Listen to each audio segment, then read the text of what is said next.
Koli otyo wandi ko bunyi kukanja no ko sabuni ya kwa serikali ndio ndio ndio butaka kwa sababu kwa njia kwa mtu kujala kwa sababu search bado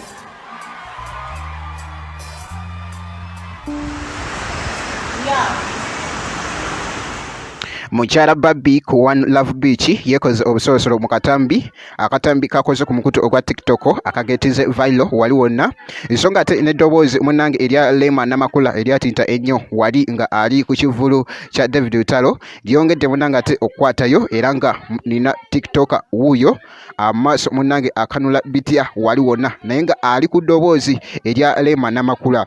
kosa ate munnange n'akatambi ka Kalole Kasita era nga naye yekola munnange ate ebintu nga yekola obusoosolo wali munnange ate ku TikTok ngenda kubeera nga ntandika n'akatambi ka Babby Kyagulanyi bakira obwedda era nga bolaba munnange ba waitress nga amaaso nga bagamutaddeko nga balowooza obaona ali kuki ali kaki kano kaaliko muganda wange gwe alaba Jaminati Yogi naye nga gwe mukutu munnange ate ogwa TikTok ogwongedde okubeera nga gukozesa munnange abantu ebintu wali wonna kozesa ate n'ebyo munnange ate ebitrading mbijjayo ate nembikuleetera wano munnange gwe ku Jaminati Yogi nosobola okubeera nga ate obiraba bwe tuti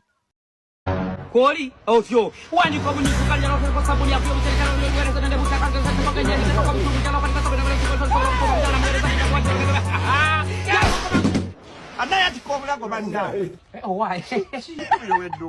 Si wedduka. nkubira nakatudde God have mercy upon us. naye nkeera bwe nkuzizza kati nkuzizza munnange ate katambi ka Lema Namakula oba eddoboozi lya Lema Namakula erya tradinga ennyo bwe tuti bwe tuli search bado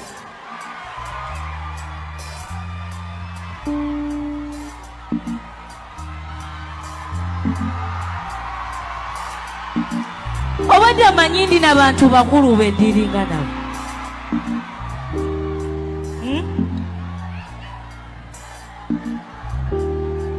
muna mumazeeko n'emirembe tata mal storage mama tebakumalako mirembe kajambo man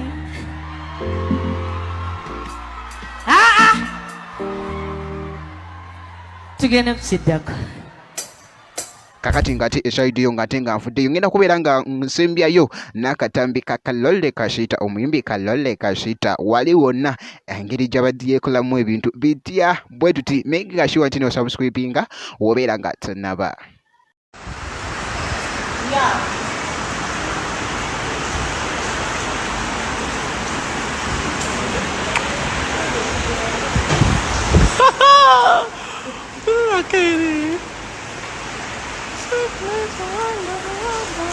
Now give me your face, mama.